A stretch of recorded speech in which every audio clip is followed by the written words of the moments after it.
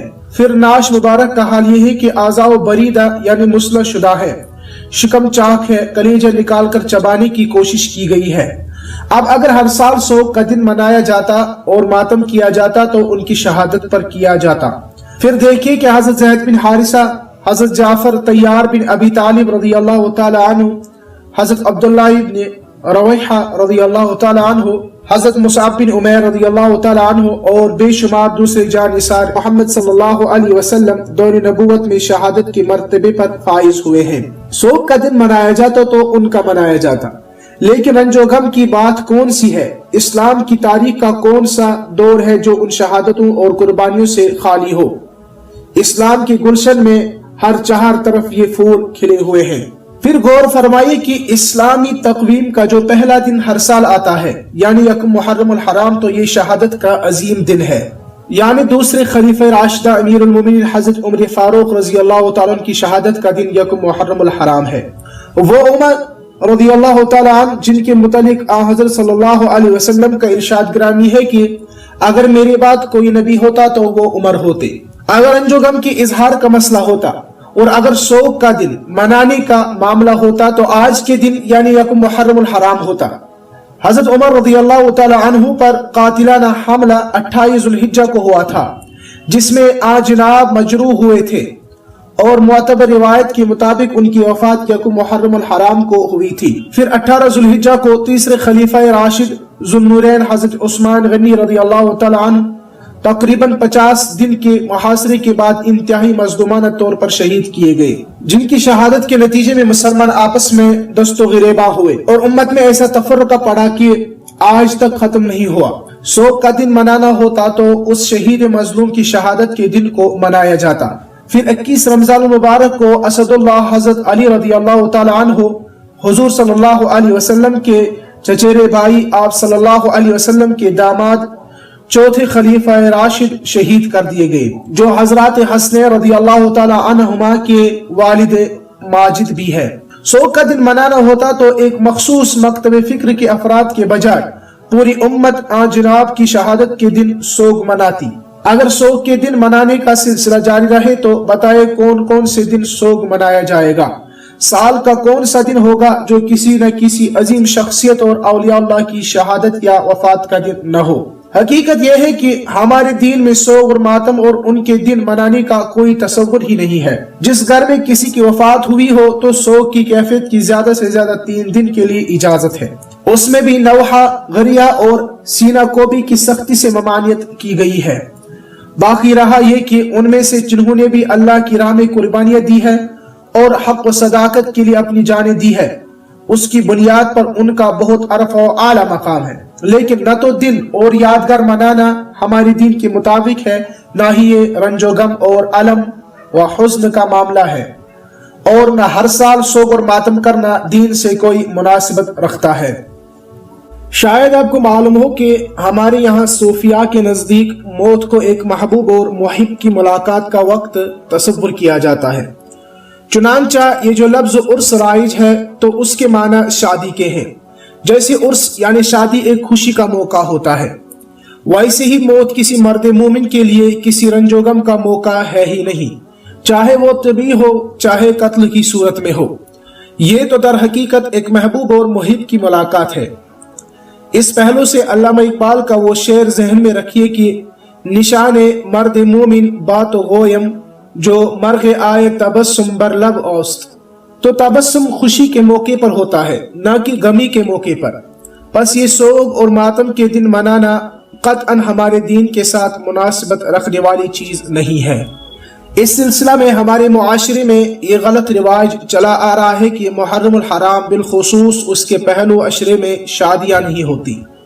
نتیجہ یہ ہوتا ہے کہ ذی الحجہ کے آخری عشرے میں شادیوں کا ایک طوفان آ جاتا ہے۔ آپ نے اخباروں میں پڑھا ہوگا کہ امسال ذی الحجہ کے آخری دنوں میں لاہور اور کراچی جیسے شہروں میں روزانہ ہزاروں کی تعداد میں شادیاں انجام پائی ہے۔ آخر ہم نے محرم الحرام بالخصوص اس کے پہلے عشرے کو شادی بیاہ کی تقریب کے لیے حرام یا منحوس۔ سانحہ کربلا ڈاکٹر اسرار احمد کی ایک تقریر جو موصوف نے محرم الحرام 1402 ہجری کو قبل از نماز جمعہ جامع مسجد دارالسلام باغ جناح لاہور میں ارشاد فرمائی۔ سانحہ کربلا نحمدہ ونصلی علی رسولہ الکریم۔ اعوذ باللہ من الشیطان الرجیم، بسم اللہ الرحمن الرحیم۔ یا ایہا الذین آمنوا استعینوا بالصبر والصلاة ان اللہ مع الصابرین ولا تقولوا لمن يقتل في سبيل الله اموات بل احياء ولكن لا تشعرون ولنبلونكم بشيء من الخوف والجوع ونقص من الاموال والانفس والثمرات وبشر الصابرين الذين اذا اصابتهم مصيبة قالوا انا لله وانا اليه راجعون اولئك عليهم صلوات من ربهم ورحمة واولئك هم المهتدون۔ ان آیات کی تلاوت اور ادعیہ مسنونہ کے بعد ڈاکٹر صاحب موصوف نے فرمایا، حضرات 2 دن بعد محرم الحرام 1402 ہجری کی 10 تاریخ ہوگی جو یوم عاشورہ کہلاتا ہے۔ یقیناً یہ بات آپ کے علم میں ہوگی کہ 10 محرم الحرام سن 61 ہجری کو ایک نہایت افسوسناک حادثہ دشت کربلا میں پیش آیا تھا، جس میں سبت رسول صلی اللہ علیہ وسلم سیدنا حضرت حسین ابن علی رضی اللہ تعالی عنہما اور ان کے خانوادے کے اکثر افراد نیز آپ رضی اللہ تعالی عنہ کے آوان و انصار کی کثیر تعداد نے جام شہادت نوش فرمایا تھا۔ اس حادثہ کے متعلق یہ بات اچھی طرح سمجھ لی جانی چاہیے کہ یہ ایک اچانک ظہور پذیر ہونے والا حادثہ نہیں تھا، بلکہ در حقیقت اسی سبائی سازش کا ایک مظہر تھا جو پورے 25 سال قبل اس سے بھی کہیں زیادہ افسوسناک حادثے کو جنم دے چکی تھی، یعنی نبی اکرم صلی اللہ علیہ وسلم کے دوہرے داماد اور تیسرے خلیفہ راشد حضرت عثمان ذو النورین رضی اللہ تعالی عنہ کی مظلومانہ شہادت۔ حضرت عثمان رضی اللہ تعالی عنہ کی شہادت کا سانحہ 18 ذی الحجہ 36 ہجری کو پیش آیا تھا، اور 16 اکتوبر 1981 عیسوی یعنی 17 ذی الحجہ 1401 ہجری کے جمعہ کے اجتماع میں نے حضرت عثمان رضی اللہ تعالیٰ عنہ کی سیرت اور ان کی شہادت کے تاریخی پس منظر پر کچھ گفتگو کی تھی، جس پر زیادہ دن نہیں گزرے، لہٰذا مجھے آج سہولت محسوس ہو رہی ہے کہ واقعہ کربلا کے بیان کے ضمن میں اپنی گفتگو کا تسلسل اسی کے ساتھ جوڑ سکتا ہوں۔ اولاً ذہن میں یہ بات تازہ کر لیجئے کہ حق و باطل کی جو کشمکش ازل سے چلی آ رہی ہے، بقول علامہ اقبال ستیزہ کہہ رہا ہے ازل سے تا امروز، چراغ مصطفی سے شرار بولہبی۔ اس کے ضمن میں ہمیں تاریخ کا کچھ ایسا نقشہ نظر آتا ہے کہ زیادہ تر غلبہ باطل کا رہا، حق کے غلبے کے ادوار بڑے مختصر رہے۔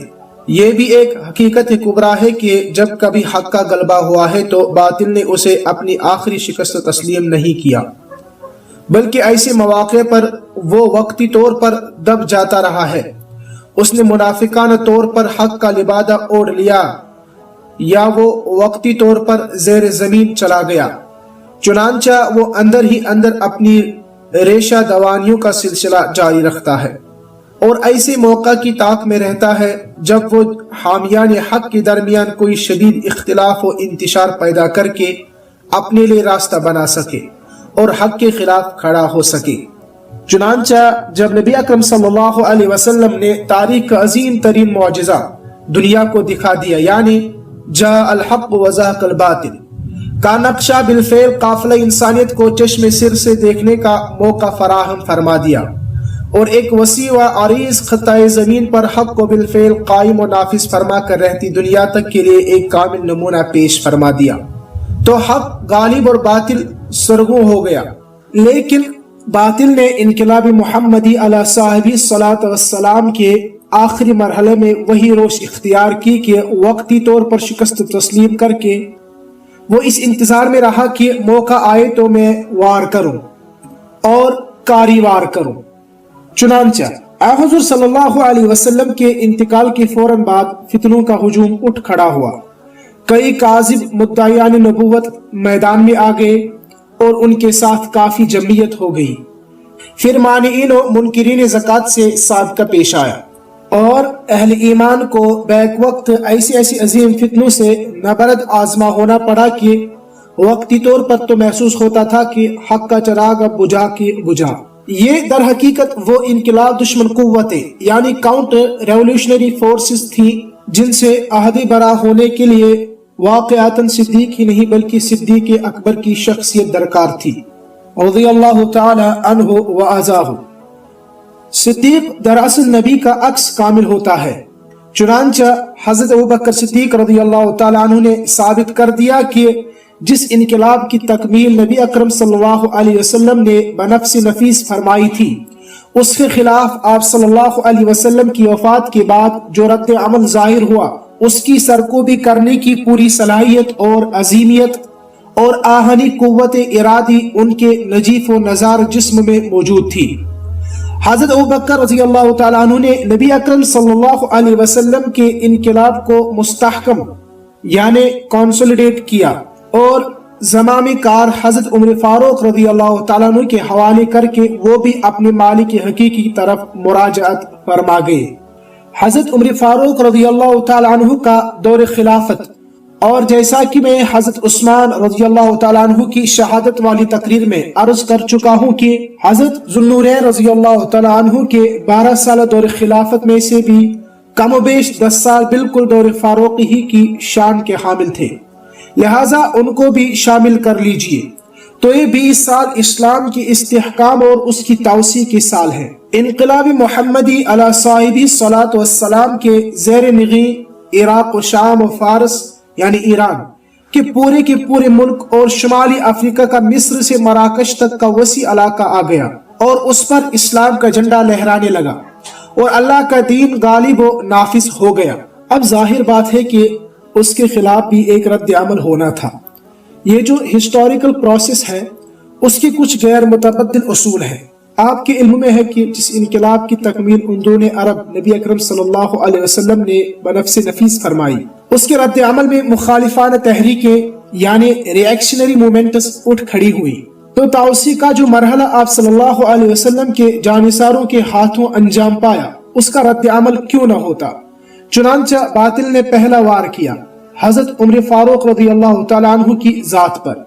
باطل پرست یہ سمجھتے تھے کہ شاید یہ پوری عمارت اسی ایک ستون پر کھڑی ہے، اس کو گرا دو تو عمارت زمین بوس ہو جائے گی۔ الحمدللہ کہ ان کی توقع غلط ثابت ہوئی اور عمارت برقرار رہی۔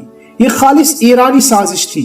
ابو لؤلؤ فیروز پارسی ایرانی غلام اور اس کی پشت پر ہرمزان ایک ایرانی جرنل تھا۔ اس سازش کی ناکامی کے بعد جو دوسرا وار ہوا وہ بہت کاری وار تھا۔ اس میں یہود کی عیاری اور قیادی شامل تھی، ان کا سازشی ذہن اور اس میں مہارت ضرب المثل بن چکی ہے۔ عبداللہ بن سبا یمن کا ایک یہودی اٹھتا ہے، اسلام کا لبادہ اوڑھتا ہے، مدینہ منورہ میں آ کر قیام کرتا ہے اور نئے شگوفے چھوڑنے شروع کر دیتا ہے۔ کہیں محبت آل رسول صلی اللہ علیہ وسلم کے پردے میں حضرت عثمان رضی اللہ تعالیٰ عنہ کی خلافت کے متعلق وسوسے اندازی کرتا ہے اور حضرت علی رضی اللہ تعالیٰ عنہ کے استحقاق کی خلافت کا پروپیگنڈا کرتا ہے۔ وہ کہتا ہے کہ ہر نبی کا ایک وصی ہوتا ہے اور وہی خلافت کا حقدار ہوتا ہے، تو اصل میں حضور صلی اللہ علیہ وسلم کے وصی حضرت علی رضی اللہ تعالیٰ عنہ ہیں، لہٰذا خلافت کے حقدار وہ ہیں۔ ان کے بجائے جو بھی مسند خلافت پر فائز ہوا یا اب ہے وہ غاصب ہے۔ کہیں حضرت علی رضی اللہ تعالیٰ عنہ کی الوہیت کے عقیدے کا پرچار کرتا ہے جسے اسلام کی جڑ یعنی توحید پر کاری ضرب لگتی ہے۔ ایرانی نو مسلم جن کی گھٹی میں نسلاً بعد نسلاً شاہ پرستی اور ہیرو وارشپ پڑی ہوئی تھی اور جو نسب کی بنیاد پر اقتدار کی منتقلی کے خوگر تھے، ان پر اس کا کتنا گہرا اثر ہوا ہوگا۔ کہیں بظاہر حضور صلی اللہ علیہ وسلم کی عظمت بیان کرنے کے لیے یہ نظریہ پیش کرتا ہے کہ جب حضرت مسیح علیہ السلام کا نزول ثانی ہوگا تو ہمارے رسول صلی اللہ علیہ وسلم جو افضل الانبیاء ہیں وہ بھی دوبارہ واپس تشریف لائیں گے۔ اب دیکھیے کہ غیر عرب نو مسلم خوش عقیدہ لوگوں کے دلوں کو یہ بات کتنی بھانے والی ہے کہ اس طرح حضور صلی اللہ علیہ وسلم کی عظمت کا بیان ہو رہا ہے۔ یہی حربہ ہے جو اس دور میں قادیانیوں نے استعمال کیا حضرت مسیح علیہ السلام کے آسمان پر اٹھائے جانے اور ان کے نزول کے عقیدے کی نفی کرنے کے لیے انہوں نے اسی دلیل کا رخ اس طرف رکھا کہ اس طرح تو ہمارے رسول صلی اللہ علیہ وسلم کی عظمت مجروح ہوگی۔ یہ کیسے ممکن ہے کہ ہمارے نبی صلی اللہ علیہ وسلم تو فوت ہو گئے ہوں اور حضرت مسیح علیہ السلام آسمان پر زندہ موجود ہوں اور دوبارہ تشریف لائیں؟ گویا اصل بات یہی ہے کہ عوام الناس کی اکثریت عقیدت کی بنیاد پر اس قسم کے مغالطوں میں مبتلا ہو جاتی ہے۔ ان باتوں نے سادہ لوگوں کے ذہنوں اور دلوں میں گھر کرنا شروع کر دیا۔ یہ شخص مدینہ سے بصرہ گیا، وہاں بھی اس نے اپنا ایک مرکز قائم کیا۔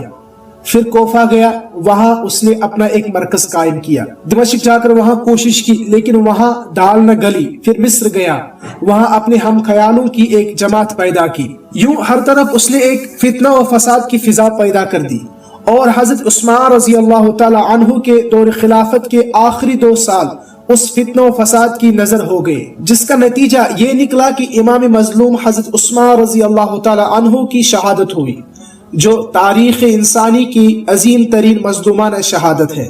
اس کی وجہ یہ ہے کہ اگرچہ وہ اس وقت عظیم ترین مملکت کے فرمانروا تھے، لاکھوں کی تعداد میں فوجیں موجود تھیں جو ان کے اشارے پر کٹ مرنے کے لیے تیار تھیں۔ جب مٹھی بھر باغیوں نے اس شہید مظلوم کا محاصرہ کر رکھا تھا تو مختلف صوبوں کے گورنروں کی طرف سے استدعا آ رہی تھی کہ ہم کو اجازت دیجیے کہ ہم فوجیں لے کر حاضر ہو جائیں اور ان باغیوں کی سرکوبی کریں، لیکن وہ امام وقت یہ عزم کیے ہوئے تھے کہ میں اپنی جان کی حفاظت و مدافعت میں کسی کلمہ گو کا خون بہانے کی اجازت نہیں دوں گا۔ اتنی عظیم قوت و سطوت کا حامل اور اس طرح اپنی جان دینے کے لیے آمادہ ہو جائے اور اپنی جان کی حفاظت و مدافعت میں کسی کا خون بہانے کے لیے تیار نہ ہو، واقع یہ ہے کہ پوری تاریخ انسانی میں اس کی کوئی مثال ممکن نہیں ہے۔ یہ بات بھی جان لیجئے کہ ہمارے ہاں شاعری میں بے پناہ مشرکانہ اوہام موجود ہیں۔ غلط فکر اور عقیدوں کی ترویج میں شاعری نے بہت حصہ لیا ہے۔ ایسے اشعار زبان زد عوام خاص ہو جاتے ہیں جن میں غلو بھی ہوتا ہے اور غلط فکر بھی۔ شعراء کے متعلق قرآن حکیم نے یہ دو ٹوک بات فرما دی ہے کہ وَالشُّعَرَاءُ يَتَّبِعُهُمُ الْغَاوُونَ أَلَمْ تَرَ أَنَّهُمْ فِي كُلِّ وَادٍ يَهِيمُونَ۔ اور شعراء کی بات تو یہ ہے کہ ان کے پیچھے تو بہکے ہوئے لوگ چلا کرتے ہیں، کیا تم دیکھتے نہیں ہو کہ وہ ہر وادی میں بھٹکتے ہیں؟ محتاط ترین لوگ بھی جب شاعری کی ترنگ میں آ جاتے ہیں تو ان کی زبان و قلم سے بھی غیر محتاط اور غلط باتیں نکل جاتی ہیں۔ مثلا آپ علامہ اقبال کے اس شعر پر غور کیجئے: غریب و سادہ و رنگین ہے داستان حرم، نہایت اس کی حسین ابتدا ہے اسماعیل۔ غور طلب بات یہ ہے کہ شہادت حسین رضی اللہ تعالی عنہ اور ذبح اسماعیل علیہ السلام میں کون سی چیز مشترک ہے؟ حضرت اسماعیل علیہ السلام کو ذبح کرنے کے لیے آمادہ کون ہوئے؟ اللہ کے ایک جلیل القدر پیغمبر۔ کیا حضرت حسین رضی اللہ تعالیٰ عنہ کی شہادت بھی کسی ایسے ہی ایک جلیل القدر شخص کے ہاتھوں ہوئی ہے؟ معاذ اللہ ثم معاذ اللہ ثم معاذ اللہ۔ کون سی قدر مشترک ہے؟ حضرت اسماعیل علیہ السلام نے تو ذبح ہونے کے لیے خود ہی اپنی گردن پیش کی تھی بحوالے ایک آیت قرآنی فلما اسلما، پس جب ان دونوں یعنی باپ بیٹوں نے سر تسلیم خم کر دیا، باپ اور بیٹے دونوں نے فرمان برداری کا بے مثال اور تاریخ ساز مظاہرہ پیش کیا، لہٰذا اس آیت میں تثنیہ کا صیغہ اسلما آیا ہے۔ حضرت حسین رضی اللہ تعالی عنہ نے داد شجاعت دیتے ہوئے جام شہادت نوش کیا تھا، اور وہ فیقتلون ویقتلون سورہ توبہ، تو وہ قتل کرتے بھی ہیں اور کبھی قتل ہو بھی جاتے ہیں کہ مصداق کامل بنے تھے۔ تو وہ کون سی بات ہے جو ان دونوں واقعات کے مابین کسی پہلو سے مشترک قدر قرار دی جا سکتی ہے؟ پھر وہاں تو ارادہ ذبح تھا لیکن ذبح بالفعل ہوا نہیں۔ یہاں حضرت حسین رضی اللہ تعالیٰ بالفعل شہید کیے گئے ہیں، لہٰذا ان واقعات میں آپ کو کوئی قدر مشترک نہیں ملے گی۔ ہاں ایک واقعاتی اشتراک پیدا ہو سکتا ہے۔ علامہ اقبال مرحوم بقید حیات ہوتی تو ان کی خدمت میں عرض کرتا کہ اس شعر کے دوسرے مصرے کو تبدیل کر کے یوں کر دیا جائے تو واقعاتی اقدار کا اشتراک پیدا ہو جائے گا کہ غریب و سادہ و رنگی ہے داستان حرم، نہایت اس کی ہے عثمان ابتدا حابیل۔ حضرت حابیل کا قتل ہوا ہے اور اس شان کے ساتھ ہوا ہے کہ بائی قتل پر تلا ہوا ہے، اس کی آنکھوں میں خون اترا ہوا ہے، لیکن وہ اللہ کا بندہ اپنی مدافعت میں ہاتھ اٹھانے کے لیے تیار نہیں۔ انہوں نے اپنے بھائی قابیل سے کہا لئن بسطت الی یدک لتقتلنی ما انا بباسط یدی الیک لاقتلک، یعنی المائدہ، اگر تم مجھے قتل کرنے کے لیے اپنا ہاتھ اٹھاؤ گے تب بھی میں اپنا ہاتھ نہیں اٹھاؤں گا تم کو قتل کرنے کے لیے۔ یہ وہ واقعہ ہے جس کا کلام اللہ میں سورۃ المائدہ میں بڑے اہتمام اور بڑی شان کے ساتھ ذکر ہوا ہے۔ یہی وہ واقعہ ہے جس پر ہمیں وہ آیت مبارکہ ملتی ہے کہ اسی لیے ہم نے یہ لکھ دیا ہے کہ جس شخص نے بھی کسی ایک انسانی جان کو ناحق اور بغیر سبب قتل کیا تو اس نے گویا پوری نوع انسانی کو قتل کر دیا، اور جس نے ایک بھی جان بچائی اس نے گویا پوری نوع انسانی کی جان بچائی۔ فَكَأَنَّمَا قَتَلَ النَّاسَ جَمِيعًا وَمَنْ أَحْيَاهَا فَكَأَنَّمَا أَحْيَا النَّاسَ جَمِيعًا۔ یہ واقعہ حضرت حابیل کا ہے۔ اس کی کامل مناسبت اور مشابہت حضرت عثمان رضی اللہ تعالیٰ عنہ کی شہادت میں ہے۔ ہاتھ اٹھانے کو تیار نہیں ہوئے، طاقت ہے، قوت ہے، سب کچھ ہے۔ حضرت طلحہ، حضرت زبیر بن عوام، حضرت علی رضی اللہ تعالیٰ عنہ محاصرین کی سرکوبی کی اجازت طلب کر رہے ہیں۔ انصار آ رہے ہیں کہ ہمیں اجازت دیجیے، ہم دوسری مرتبہ اللہ کے انصار بننا چاہتے ہیں۔ پہلے ہم نے جناب محمد رسول اللہ صلی اللہ علیہ وسلم کی جانثاری میں اللہ کے مددگار ہونے کا خطاب حاصل کیا۔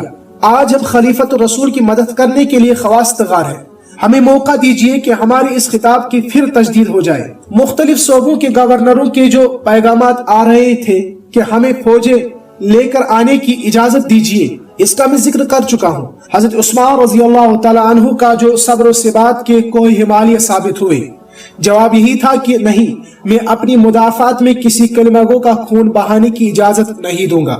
حضرت حسن، حضرت حسین، حضرت عبداللہ بن زبیر رضی اللہ تعالیٰ عنہ دروازے پر پہرے دار تھے، لیکن باغی پیچھے سے دیوار پھاند کر گئے اور اس ہستی کو شہید کر دیا جس کو ذو النورین رضی اللہ تعالیٰ عنہ کا لقب حاصل تھا، اور جس سے نبی اکرم صلی اللہ علیہ وسلم راضی تھے، اور جس کے حق میں دعا فرمایا کرتے تھے کہ اے اللہ، میں عثمان رضی اللہ تعالیٰ عنہ سے راضی ہوں، تو بھی اس سے راضی رہی ہو۔ حضرت عبداللہ بن سلام، جو اسلام قبول کرنے سے پہلے ایک جید یہودی عالم تھے، وہ آتے ہیں اور باغیوں کو مخاطب کرتے ہیں کہ لوگو باز آ جاؤ، میں تورات کا عالم ہوں، اور میں تمہیں بتاتا ہوں کہ کبھی ایسا نہیں ہوا ہے کہ اللہ کے کسی نبی کو قتل کیا گیا ہو اور اس کے بعد کم سے کم 70,000 انسان قتل نہیں ہوئے ہوں، یا کبھی کسی نبی کے خلیفہ کو قتل کیا گیا ہو اور اس کے بعد کم از کم 35,000 انسانوں کو قتل نہ کیا گیا ہو۔ جان لیجئے کہ حضرت عثمان رضی اللہ تعالیٰ عنہ کی شہادت کے بعد جو فتنے کی آگ بڑکی، اس میں 84,000 مسلمان قتل ہوئے۔ حضرت علی رضی اللہ تعالیٰ عنہ کے عہد خلافت کے پورے 5 برس باہم خانہ جنگی میں گزرے۔ جنگ جمل ہے اور جنگ صفین ہے، جنگ نہروان ہے، مسلمان کے ہاتھ میں مسلمان کے گریبان ہے، اور مسلمان کی تلوار مسلمان ہی کا خون چاٹ رہی ہے، مسلمان کا نیزہ ہے جو مسلمان کے سینے کے پار ہو رہا ہے، اور کیسے کیسے لوگ۔ حضرت طلحہ رضی اللہ تعالیٰ عنہ شہید ہو رہے ہیں، حضرت زبیر رضی اللہ تعالیٰ عنہ شہید ہو رہے ہیں، حضرت عمار بن یاسر رضی اللہ تعالیٰ عنہ شہید ہو رہے ہیں، پھر یہ کہ حضرت علی رضی اللہ تعالیٰ عنہ شہید ہو رہے ہیں۔ حضرت امیر معاویہ رضی اللہ تعالیٰ عنہ پر حملہ ہوا لیکن ان پر کاری وار نہ پڑا اور وہ بچ گئے۔ حضرت عمر بن العاص رضی اللہ تعالیٰ عنہ پر حملہ ہوا لیکن وہ اس روز کسی وجہ سے نماز فجر کے لیے نہ آئے تھے، اس لیے ان کے مغالطے میں ان کے قائم مقام شہید ہوئے۔ پھر نہ جانے ان کے علاوہ کیسے کیسے مخلص اور شجاع مسلمان ان جنگوں میں کھیت رہے۔ اس بات کو ذہن میں رکھیے کہ اس سارے فتنے کی آگ بھڑکانے والے عبداللہ بن سبا کے حواری تھے، اور یہ وہ آگ تھی جو پھر ٹھنڈی نہ ہو سکی۔ اس سبائی سازش کو سمجھنے کے لیے میں جنگ جمل کا ایک چھوٹا سا واقعہ پیش کرتا ہوں جو تمام مستند تاریخوں میں موجود ہے۔ یہ کہ حضرت عائشہ صدیقہ رضی اللہ تعالی عنہا فوج کے ساتھ نکلی ہیں اور بصرہ پر ان کا قبضہ ہوا۔ حضرت عائشہ رضی اللہ تعالی عنہا خلافت کی مدعی نہیں تھی، معاذ اللہ، ان کا مطالبہ صرف یہ تھا کہ خون عثمان رضی اللہ تعالی عنہ کا قصاص لیا جائے۔ اس وقت دونوں لشکر آمنے سامنے تھے اور حضرت عائشہ رضی اللہ تعالی عنہا اور حضرت علی رضی اللہ تعالی عنہا جنگ کی بجائے گفت و شنید سے قضیہ نمٹانے پر آمادہ ہو گئے تھے۔ حضرت علی رضی اللہ تعالی عنہ کی طرف سے یہ بات سامنے آئی کہ وہ خون عثمان رضی اللہ تعالی عنہ کا قصاص لینے کے لیے بالکل تیار ہیں، لیکن پہلے ان کے ہاتھ تو مضبوط کیے جائے۔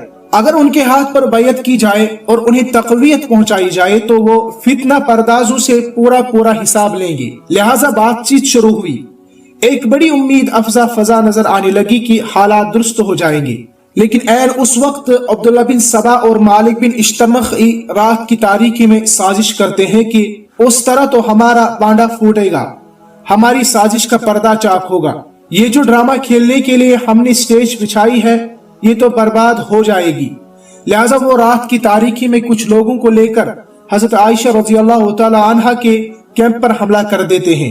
ادھر یہ سمجھا جاتا ہے کہ حضرت علی رضی اللہ تعالی عنہ کی فوجوں نے حملہ کر دیا ہے، ادھر وہ حضرت علی رضی اللہ تعالی عنہ کے کیمپ میں یہ پیغام بھیجتے ہیں کہ حضرت عائشہ رضی اللہ تعالی عنہا کے لشکر نے حملے کی ابتدا کی ہے اور وہ اچانک ہم پر ٹوٹ پڑے ہیں۔ چنانچہ دونوں لشکر ایک دوسرے سے پوری طرح بھڑ گئے۔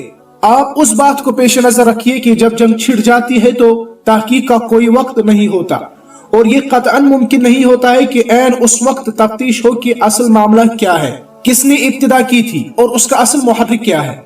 یہ تو وہ وقت ہوتا ہے کہ لوگ اپنی جان ہتھیلیوں پہ رکھے برسر پیکار ہوتے ہیں، پھر جو خونریزی ہوئی ہے اور 100-200 نہیں بلکہ ہزاروں کی تعداد میں مسلمان ایک دوسرے کی تلوار سے شہید ہو گئے ہیں، یہ ہماری تاریخ کا ایک دردناک باب ہے۔ اس سے اچھی طرح سمجھا جا سکتا ہے کہ وقاتاً فتنے کی آگ کو بھڑکانے والا چھوٹا سا گروہ بھی ہو سکتا ہے کہ جو اس کو اس طرح بھڑکا دے کہ پھر اسے بجھا نہ جا سکے۔ یہی معاملہ جنگ صفین کے موقع پر ہوا ہے، وہاں بھی مصالحانہ گفتگو کی فضا پیدا ہو گئی تھی، لیکن سبائی سازشی گروہ نے اسے بھی ناکام بنا دیا اور فتنہ ختم نہیں ہوا بلکہ اس میں خوارج کے گروہ کا اضافہ ہو گیا اور ایک نیا محاذ کھل گیا۔ آگے چلیے، وقت کی قلت کی وجہ سے مجھے جو عرض کرنا ہے اختصار کے ساتھ کرنا ہے۔ حضرت علی رضی اللہ تعالی عنہ کی ایک خارجی کے ہاتھوں شہادت ہوئی ہے۔ اس موقع پر یہ بات بھی ذہن میں رکھیے کہ حضرت علی رضی اللہ تعالی عنہ کے عہد خلافت میں عالم اسلام ایک وحدت کی صورت میں باقی نہیں رہا تھا۔ امیر معاویہ رضی اللہ تعالی عنہ شام کے گورنر کی حیثیت سے اس بات کے مدعی تھے کہ خون عثمان رضی اللہ تعالی عنہ کا قصاص لیا جانا چاہیے۔ یہ بات بھی سمجھ لیجئے کہ حضرت معاویہ رضی اللہ تعالی عنہ نے قطعاً خلافت کا دعویٰ نہیں کیا تھا، وہ ہرگز مدعی خلافت نہ تھے، نہ حضرت علی رضی اللہ تعالی عنہ کی خلافت کے منکر۔ وہ یہ نہیں کہتے تھے کہ حضرت علی رضی اللہ تعالی عنہ خلافت کے حقدار نہیں، معاذ اللہ، اور یہ کہ ان کے بدلے مجھے خلافت ملنی چاہیے، ہرگز نہیں۔ وہ صرف خون عثمانی رضی اللہ تعالی عنہ کے قصاص کے مدعی تھے۔ ان کے ایک وسیع رقبے پر بحیثیت گورنر حکومت رہی ہے اور انہوں نے مطالبہ کیا کہ قاتلان عثمان رضی اللہ تعالی عنہ کو جو حضرت علی رضی اللہ تعالی عنہ کے کیمپ میں شامل اور معاملات میں پیش تھے سزا دی جائے، اس کے بعد وہ بیعت کر لیں گے۔ ان کا موقف صحیح تھا یا غلط، اس پر گفتگو کا یہ موقع و محل نہیں ہے۔ فی الوقت پیش نظر صرف اس صورت واقعی کا بیان ہے کہ اس وقت عالم اسلام ایک وحدت کی حیثیت سے موجود نہیں تھا۔ حضرت علی رضی اللہ تعالی عنہ کی شہادت کے بعد کوفہ میں حضرت حسن رضی اللہ تعالی عنہ کے ہاتھ پر بیعت خلافت ہوئی۔ اب معلوم ہوا کہ نئے سرے سے تصادم کی نوبت آنے والی ہے۔ ادھر حضرت حسن رضی اللہ تعالی عنہ کوفہ سے 40,000 فوج لے کر چلتے ہیں، ادھر حضرت معاویہ رضی اللہ تعالی عنہ دمشق سے ایک بڑی فوج لے کر روانہ ہوتے ہیں۔ مدائن کے آس پاس دونوں لشکروں کی مڑبیڑ ہوتی ہے۔